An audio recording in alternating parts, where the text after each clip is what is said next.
Should we scrap this national insurance hike? Yes.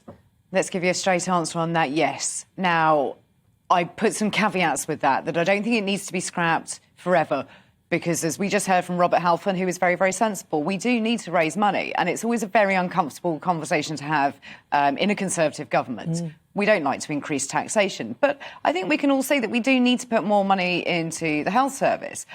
I also agree with your point that the health service needs to help itself by reducing the burdens that it has, by procuring things in a much better fashion, not paying over the odds, not having so many upper and middle management levels, because that doesn't help anybody. But I think to have a national insurance increase at a time when fuel costs are rising, food costs are rising, housing costs are rising, wages are stagnant, I think this is a perfect storm, and you will see people going into poverty-like conditions now, which is our fault as a government. We need to stop this. Well, you've just defined inflation, which is, of course, prices rising with wages lagging behind. So for those of you who want a really clear description of it, that's what it is.